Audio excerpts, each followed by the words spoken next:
22 of Reasons to Hope. I'm 2 minutes late because nothing is going as planned these days.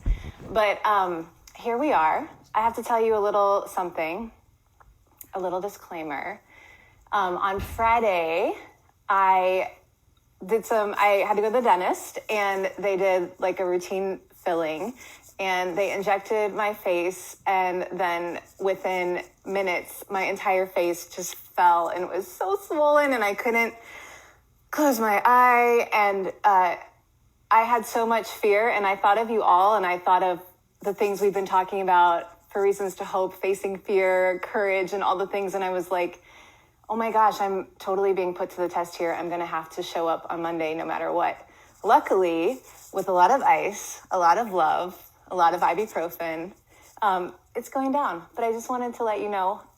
My neighbor just started mowing his lawn, which is great, but having some technical difficulties with the internet. But the good news is, the best news is that today we have a special guest that I have been thinking about for weeks having on the show. He is such a dear and beautiful human. I had the good fortune to interview him for Root and Vine earlier this year. So you can check out that story, and also a new one today up at rootandvinenews.com. But first and foremost, I'm just so excited to have on Reasons to Hope, week 22, Al Andrews. So Al, let's bring you up here. Let's see, where are you? While you're getting on here, I'm going to give shout outs, Consensus Digital. There you Here are. we are. Hi. Hey, Kate. How are you, my friend? Well, the reason I look so old is because I went to the dentist the other day. You look great, by the way. Thank you. What's going on? You look great. Where are you? Well, thank you. Thank you very much. It's a good day here in Nashville. We miss you. Oh, I miss you. So are you in Nashville right now? Actually, today I'm in Franklin, down at our offices at Porter's Call. But because I have technical assistance on all these things, like I would not be talking to you if it weren't for Sydney, who showed me how to do all this. So anyway. Well, I need a Sydney apparently because I was 2 minutes late, and seriously, as soon as I opened the Instagram, it just... And my cat is here. My cat is here. Yeah, that's great. That's great. How is the weather up there? Is it getting all crazy and humid already, or are you able to get outside and enjoy it? It is 90 degrees, but it's not real humid yet. So it doesn't feel hot yet. So it's great. So what have you been doing outside to experience the spring? Well, yesterday, a friend and I went down about an hour out of town to a little place on the river, and we sat by the side of the river and talked for a while and then jumped in. It was great. I found a real swimming hole. And so that was my yesterday, and it was real hot, and then and it wasn't after in the that. River. It was not. It was great. Did you plan that? Had you planned to? Yes, we planned it. Okay. I didn't know if you were just like, I can't take it anymore. And just No. Although I've done that before down there, it's a great place. So I got Tennessee has so many swimming holes. I know. When I lived there, I tried to make it my mission to find them all, but they're everywhere, and everyone has their own secret hidden spot. I know. I'll show you mine, but you'll have to be blindfolded. So you That's amazing. Yeah. Oh, my friend. So when I asked you about talking Reasons to Hope, you had a really interesting perspective on it. And so I think we should just dive right in. Tell me. Well, sure. It's funny. Years ago, I started thinking about the subject of hope and realized that at one level, it's hard to hope. And the reason is because if you think about hope, you're hoping for something that is not yet. And so if you hope for something, you have to wait for it. And I'm not a very patient man. So you have to wait for it. And then if it's something you want that is not there yet, your heart aches for it. And so I came to this belief about myself and about other people that often people don't hope because of the friends that come with hope, a weight and an ache. And I think if we embrace the fact that there's something that arrives when you try to hope something, and that is you have to endure a wait, you have to be patient, and you have to endure an ache because what you desire is not yet here. And so if you can do that, you can learn to hope again, just knowing that comes with it. And I think that's different than just positive thinking, like something's going to happen or I'm hoping to do something. But it's a deep hope comes with some pain, and that's okay. So that was my thought. You first said it, and I thought, gosh, is this going to be too negative or something? But no, but it's a reality that exactly hope hurts, and that's okay. The scriptures talk about how there's I don't know where it is, but it talks about we ache for what is not yet here. So, yeah. So that's where I start with it. Yeah. It's so in line with everything you do in your world at Porter's Call. As you were saying that, I was thinking, for those of you here with us, Al was my therapist for a long time. And so I'm so grateful to you for, I remember coming there, years ago as an artist and finding that there was this place that I could go and I could receive, guidance. I could receive, if I needed, whatever I needed, financial support, whatever. You were all there to try to figure out how to give hope. Yeah, thank you. But it wasn't a hope that, like everything you just said, it made me think of like the beginning of your journey when you realize whether you're coming out of a divorce or you've lost someone or you're just finally kind of realizing that there's things that you never really quite dealt with and you're looking for the courage to find healing.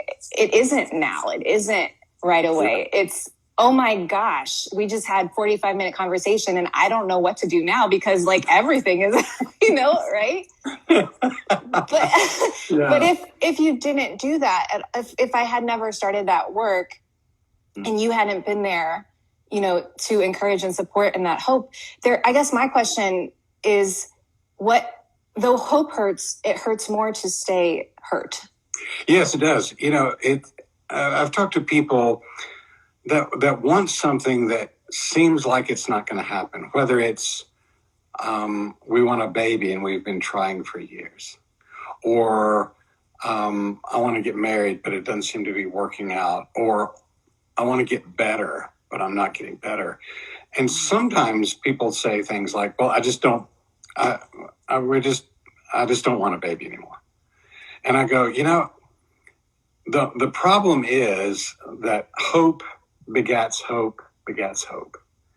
And the lack of hope begats the lack of hope. So if somebody stops desiring something because it hurts too much to desire it, I think things deaden in other parts of their lives because other areas of hope go down with it. And so if you shut yourself off to the pain of hope, then you just shut yourself off. And it's a painful thing to say to someone, keep hoping.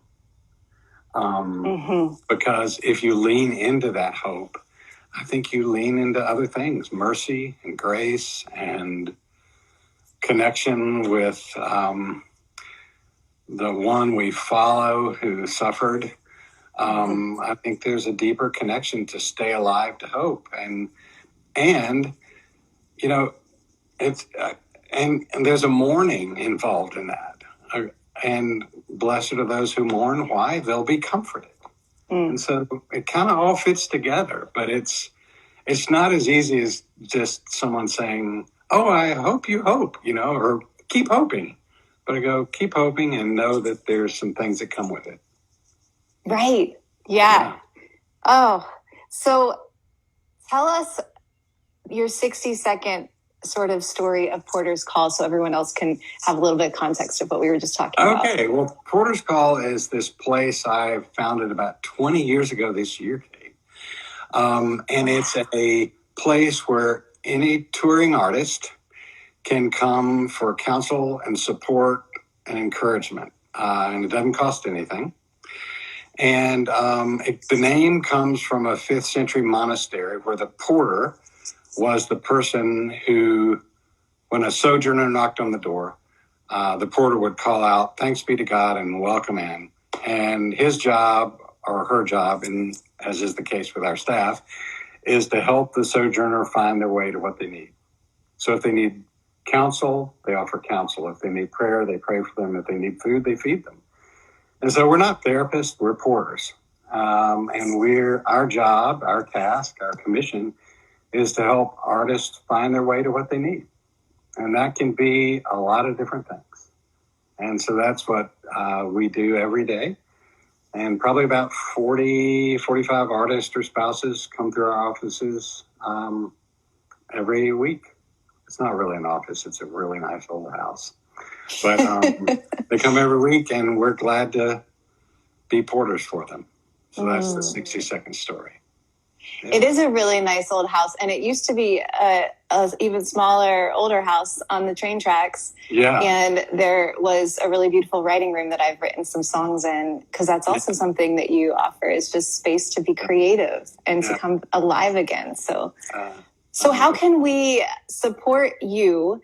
I know you have a special event coming up in August. Oh, yeah. We have a special event coming up called Evening of Stories. And I think that's on our website now. So to support us in any way, you can just go to our website, porterscall.com. We're a nonprofit, and we're all paid salaries, so we're free.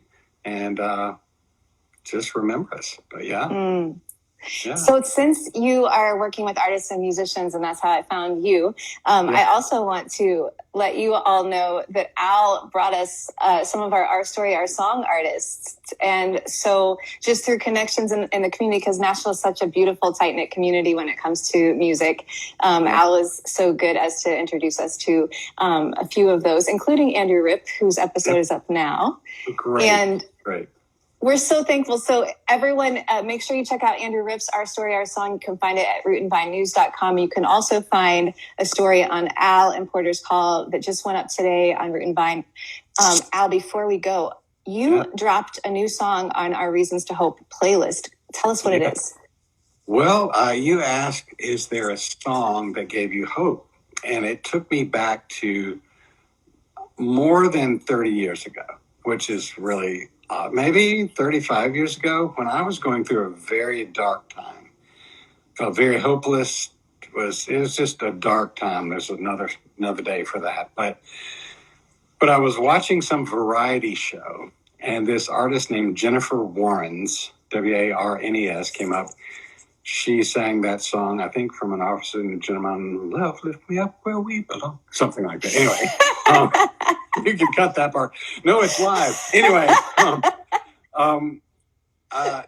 it was, but she sang this song that Leonard Cohen wrote, called Song of Bernadette.